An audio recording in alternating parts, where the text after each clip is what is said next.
Mon périple commence dans celle qu'on appelle la capitale du monde antique. Aujourd'hui encore, des voyageurs des 4 coins du monde viennent flâner parmi les célèbres colonnes du Forum, s'émerveiller devant le Colisée ou se tenir en admiration devant le formidable Vatican. Mais avant de plonger dans l'histoire, plutôt mourir que de ne pas goûter aux spécialités locales.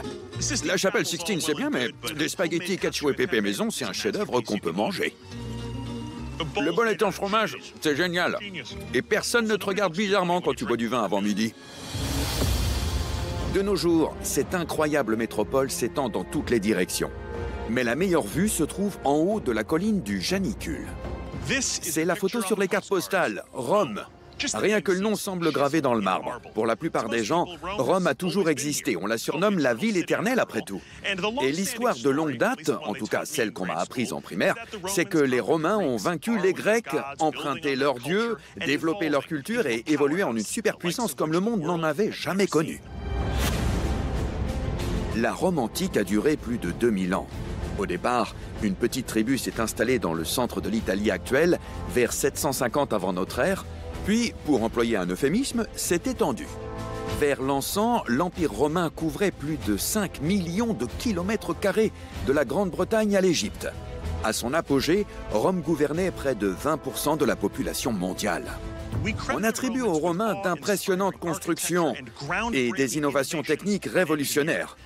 Les auteurs romains adorent se vanter de la gloire incomparable de leur empire, une lumière dans un monde de ténèbres. Mais Rome n'est pas sortie de rien. Toute histoire a un début, et celle-ci pourrait bien avoir des chapitres cachés. On sait tous que Rome ne s'est pas faite en un jour. Et si Rome n'avait pas été bâtie par les Romains? Je me rends au célèbre musée du Capitole, qui commémore les origines monumentales de Rome. Bon, eh bien nous voici au pied du mystère. C'est un grand pied. Les réponses que je cherche commencent avec une sculpture liée à la fondation même de cet empire. Toutes les villes ont leur icône. New York a la Statue de la Liberté, Rio a le Christ Rédempteur. Voici donc la louve capitoline, symbole de Rome. La louve et les jumeaux qui, la tête en dessous, représentent la fondation légendaire de la ville. Les enfants sont Romulus et Rémus, les jumeaux demi-dieux fils de Mars, le dieu de la guerre. Selon le mythe, Romulus tue Rémus, puis fonde la ville de Rome. Cette image est considérée comme typiquement romaine. Aujourd'hui encore, on la retrouve partout dans la ville, notamment sur tous les ponts et les lampadaires. Pourtant, ce symbole de Rome et des nombreuses réussites de la ville pourrait venir d'une région bien plus ancienne appelée l'Étrurie et d'un peuple, les Étrusques. Mais qui étaient-ils? D'où venaient-ils? Et où sont-ils passés? En quête de réponse, je laisse Rome derrière moi et je me dirige vers la campagne à bord d'une voiture italienne classique. Ceci est une Fiat Campagnola. Elle est sortie après la Seconde Guerre mondiale. En gros, c'est la version italienne d'une Jeep ou d'une Land Rover. C'est un 4x4 assez basique, bien qu'il ait une touche de style italien. Et si vous tirez trop fort sur les poignées de porte, elle risque de vous rester dans la main. Il y a 3000 ans, cette région s'appelait l'Étrurie, domaine des mystérieux Étrusques. Et l'une de leurs plus grandes villes se nommait Tarquinia. Aujourd'hui, la ville pittoresque qui se situe ici est surtout médiévale, mais comme toute l'Italie, elle est bâtie sur de nombreuses couches d'histoire. Je passe les portes du musée archéologique national de Tarquinia, où, parmi les galeries, on peut voyager dans le temps. Ce musée est un trésor d'art et d'artisanat étrusque sans équivalent. Ces pièces décrivent non seulement une culture ancienne, mais une civilisation incroyablement raffinée. Partout où je pose les yeux, je suis émerveillé.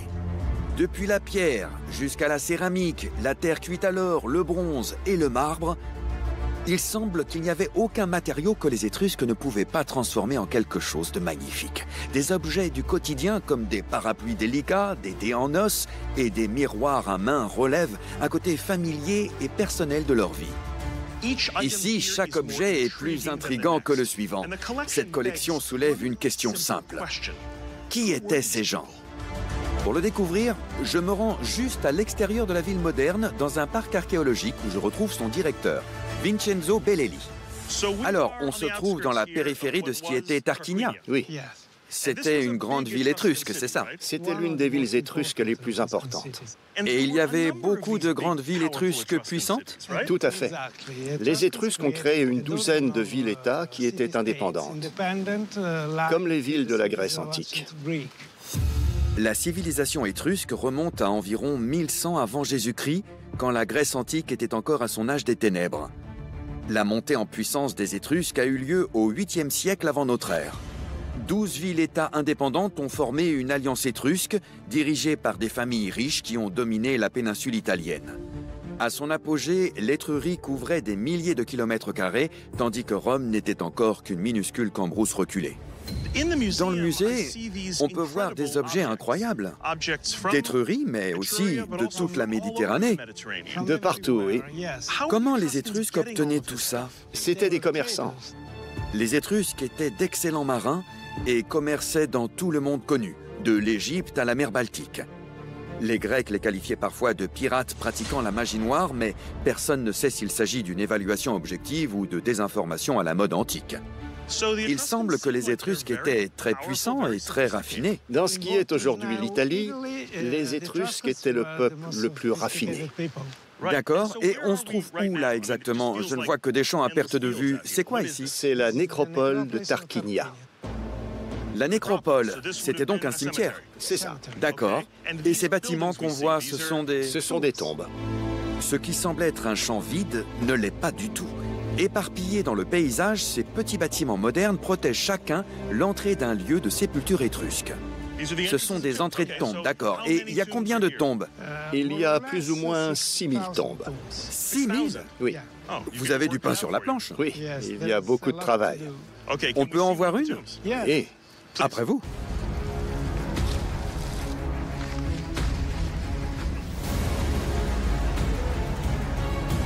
Vincenzo me guide dans un couloir descendant dans les entrailles de la Terre.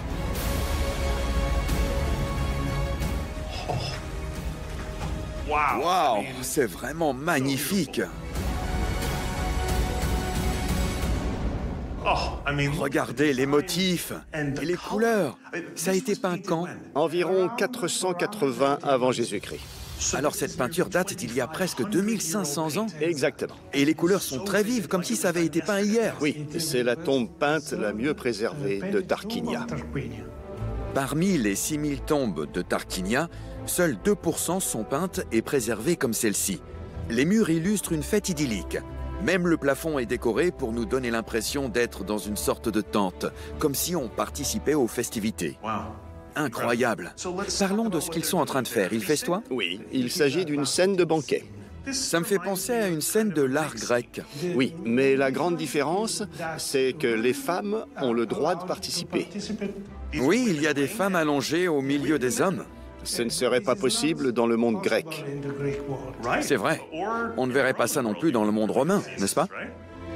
Et ça allait beaucoup plus loin que les festins. Des femmes se battaient même aux côtés des hommes lors de campagnes militaires. D'accord, les Étrusques étaient progressistes. Oui. Ces personnes semblent porter la toge qui est une fois de plus quelque chose que j'associe au monde romain. Je suppose qu'elle existait déjà à l'époque. La toge était portée partout en Étrurie. Pardon, toge romaine, mais il en existait déjà des Étrusques. Désolé de vous l'apprendre. Les Étrusques semblaient former une société éclairée. Alors pourquoi n'en sait-on pas plus sur eux?